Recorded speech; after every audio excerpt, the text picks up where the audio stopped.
जैसे कि last episode में हमने देखा कि ज़ैंग अब बड़ा हो गया है और वो प्रैक्टिस करते करते काफी अच्छे से कुंग-फू सीख गया है। लेकिन तभी अचानक उसके ऊपर कई सारे बैम्बू से हमला होने लगता है और वो सभी बैम्बू से अपने आइकॉनिक फाइटिंग स्टाइल को यूज करते हुए बचता है। असल में उसके ही कुछ क्लासमेट्स उस पर हमला कर रहे हैं और ज़ैंग अब उनसे बचने की कोशिश करता है। असल में सॉन्ग इन सभी बच्चों की ट्रेनिंग कर रहा है और सॉन्ग ही ज़ैंग पर हमला कर रहा है। ज़ैंग इस ट्रेनिंग में काफी अच्छा प्रदर्शन दे रहा है। क्लास के सभी बच्चे उस पर एक साथ हमला कर रहे हैं और ज़ैंग उन सभी से बचने में कामयाब हो रहा है। लेकिन जब सभी एक साथ अपनी स्पिरिचुअल एनर्जी का यूज करके ज़ैंग पर हमला करते हैं तो ज़ैंग अपनी स्पिरिचुअल एनर्जी को समन करने की कोशिश तो करता है लेकिन फेल हो जाता है।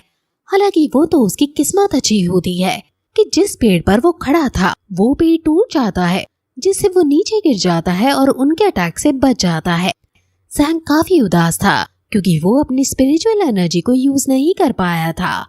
बाकी बच्चे कहते हैं कि ये अभी भी उस लेवल पर नहीं पहुंचा है जहां ये अपनी स्पिरिचुअल एनर्जी को अनलॉक कर पाए। हमने काफी कोशिश की लेकिन इसकी अनलॉक ही नहीं हो पा रही। सॉन्ग ज़ैंग के पास आकर उसे सांत्वना देता है और कहता है कि अभी तो तुमने बहुत आगे जाना है, इस विफलता से निराश ना हो।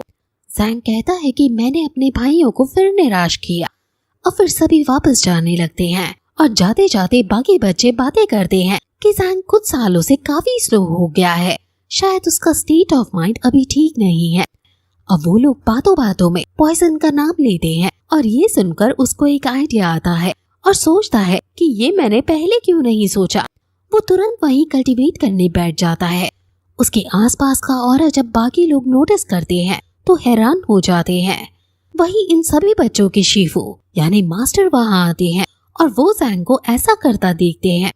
अब उसकी मेडिटेशन पूरी हो जाती है और सब खुश होते हुए ज़ैंग की तरफ भागते हैं और कहते हैं कि अगर ये 36 दिनों तक ऐसे अपनी बॉडी को स्ट्रेट करे तो जरूर ये कामयाब होगा। वो उसके पास जाकर कहते हैं कि तुम सच में अच्छे हो। सभी बच्चे भी उसकी तारीफ करने लगते हैं और फिर शिवू वहाँ आकर कहते हैं कि मेरा खाना बनाना शायद कोई भूल गया है।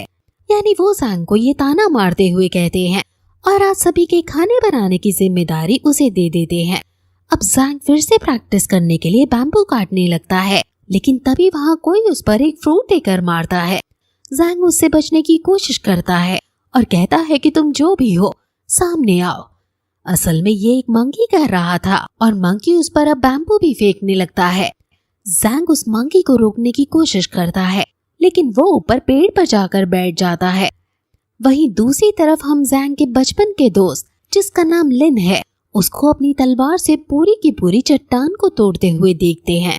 सभी बाकी डिसाइपल्स उसे काफी इम्प्रेस थे क्योंकि 5 साल में ही वो हम सबसे आगे निकल गया है। इवन मास्टर्स भी इसकी काफी तारीफ करते हैं और लिन काफी जीनियस है। अब तभी वहाँ एक डिसाइपल आता है जो उसे चिढ़ाता है। वो लिन को लड़ाई की चुनौती देता है। इस लड़ाई को सब फैंग कहकर पुकारते हैं और लिन फैंग की चुनौती एक्सेप्ट कर लेता है। उन दोनों के बीच अब फाइट शुरू हो जाती है। दोनों ही बहुत अच्छे वॉरियर हैं लेकिन एट लास्ट लिन फैंग की गर्दन पर तलवार रख देता है और तभी वहाँ मास्टर आ जाते हैं और फैंग को बचाते हैं और उसको समझाते हैं कि तुम्हें ऐसे नहीं लड़ना चाहिए। वो फिर फैंग के पास जाकर उसे मूर्ख कहकर डांटते हैं और कहते हैं कि लिन हाईली क्वालिफाइड है। फैंग शाओ के पास कुछ भी ऐसा नहीं है जिसे वो तुम्हें हरा सके। ये असल में मास्टर नहीं है, ये इनका सीनियर है जो मास्टर शिफू के कहने पर इन्हें ट्रेन करता है। अब हम ज़ैंग और उसके दोस्त को देखते हैं जो जंगल में बैठकर खाना पका रहे थे। ज़ैंग पूछता है कि हमें और कितना इंतजार करना होगा, जिस पर वो कहती है कि जब तक बड़ा दिन नहीं आ जाता हमें रुकना होगा। वो तुम्हारी प्रैक्टिस को काफी दिनों से इंटरप्ट कर रहा है। जब तक मैं उसे सबक ना सिखा दूं, मैं चुप बैठने वाली नहीं हूँ। अब ज़ैंग ने जो खाना बनाया होता है वो उसे काफी पसंद आता है और वो दोनों काफी बातें करते हैं, जिसमें जब उसे लगता है कि ज़ैंग दुखी है तो वो उससे उसका कारण पूछती है, जिस पर ज़ैंग बताता है कि वो स्पिरिचुअल कल्टीवेशन नहीं कर पा रहा है। शायद वो स्पिरिचुअल कल्टीवेशन के लिए बना ही नहीं है। अब वो खाना खाने लगते हैं लेकिन तभी वो ही मॉन्की उनका खाना छीन लेता है और पेड़ पर चढ़ जाता है। लड़की को काफी गुस्सा आता है और वो तुरंत उसे पकड़ने की कोशिश करती है, लेकिन बंदर उससे बच जाता है और बंदर ज़ैंग का खाना भी उसे छीन लेता है।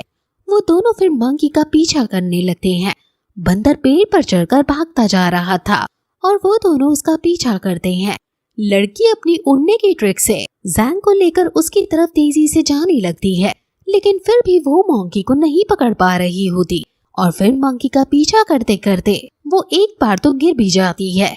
लेकिन जब मंकी उनका मजाक उड़ाने लगता है तो लड़की फिर से उसका पीछा करने लगती है और लड़की एक खाई में उड़कर चली जाती है। ज़ैंग उसे अकेला नहीं छोड़ सकता था, इसलिए वो भी खाई में उतरने लगता है।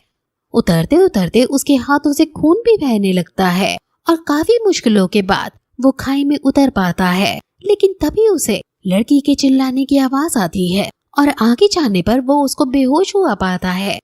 अब जैसे ही वो उसके पास जाने लगता है, एक बहुत इमेंस ग्रेविटी प्रेशर उसे अपनी तरफ खींचने लगता है और उसके अंदर का वो क्रिस्टल भी ग्लो करने लगता है। वो जैसे तैसे करके आगे बढ़ता है और लड़की को जगाने की कोशिश करता है, लेकिन तभी वो पानी के अंदर कुछ हलचल महसूस करता है।